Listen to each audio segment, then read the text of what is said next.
untuk klik lonceng dan subscribe supaya video saya selanjutnya teman-teman tidak ketinggalan. Terima kasih, langsung saja. Check it out.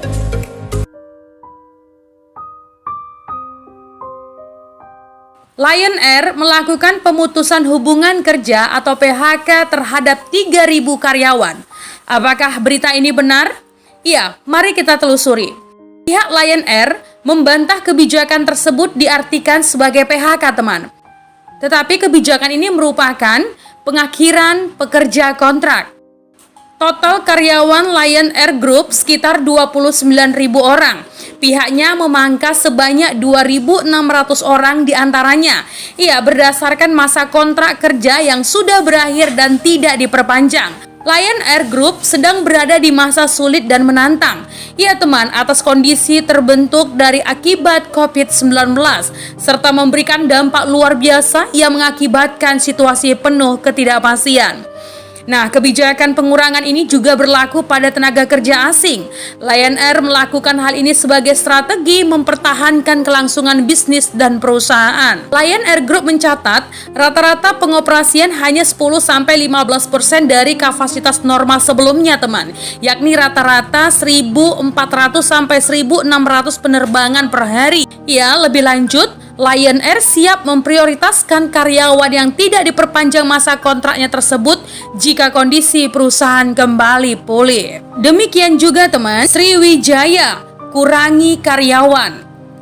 Ya, manajemen Sriwijaya Air mengakui adanya pengurangan pegawai di tengah pandemi COVID-19 ini.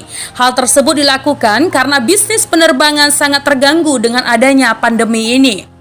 Kendati begitu, manajemen Sriwijaya Air memastikan tidak ada pemutusan hubungan kerja atau PHK kepada karyawan tetapnya. Iya, pengurangan karyawan yang dimaksud yakni tidak memperpanjang karyawan kontraknya. Namun, manajemen Sriwijaya Air tak merinci berapa jumlah karyawan kontrak yang tak diperpanjang masa kerjanya. Iya teman, sebelumnya pada awal bulan Juni lalu, Garuda Indonesia memutuskan untuk melakukan pemutusan hubungan kerja atau PHK pada sebagian pilotnya per tanggal 1 Juni 2020. PHK tak hanya dilakukan pada pilot yang berstatus junior atau pilot baru, namun juga menyasar pada pilot senior maskapai tersebut.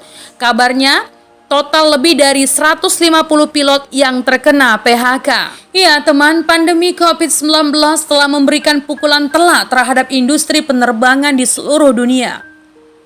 Bahkan sudah banyak maskapai yang memutuskan untuk melakukan perampingan sebagai bentuk efisiensi keuangan perusahaan. Merebaknya virus corona yang menimbulkan berbagai aturan pembatasan transportasi telah berdampak negatif terhadap kinerja perusahaan.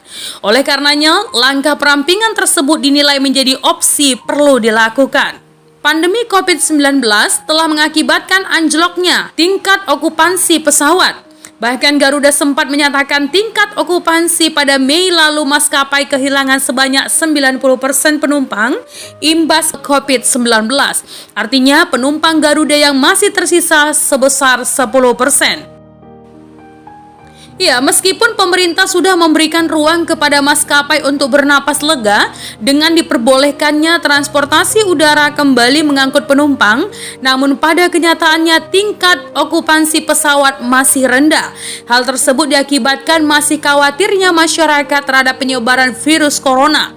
Selain itu, berbagai aturan yang dikeluarkan pemerintah juga dinilai masih memberatkan masyarakat untuk menggunakan pesawat.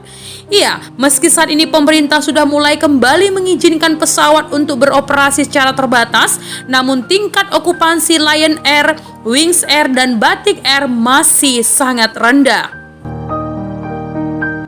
Ya teman, kita saat ini ada di masa yang sangat sulit. Ya, akibat COVID-19, semua orang mengalami dampaknya.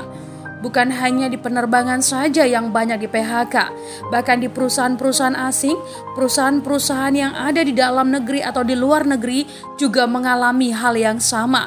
Banyak pengurangan karyawan-karyawan, putus kontrak, atau mungkin di PHK. Iya, oleh sebab itu kita harus berpikir kreatif, menciptakan usaha baru.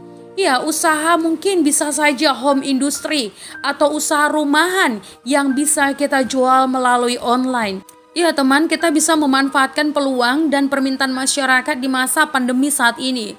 Iya, sekarang ini banyak orang yang menjadi pengusaha dadakan teman. Misalnya saja bisnis makanan, buat kue kering, kue basah. Nah ini bisa dijajakan atau bisa dititipkan di warung-warung jajanan terdekat. Atau mungkin bisa dijual online. Dan memang saat ini kita benar-benar dituntut untuk kerja keras. Dan jangan menyerah, semuanya pasti berlalu. Ada waktunya. Mungkin saat ini kita dituntut untuk bekerja lebih keras lagi untuk terus berpikir kreatif. Dan apapun yang terjadi, tetap semangat. Kita berjuang dan masa pandemi COVID-19 akan segera berakhir. Amin.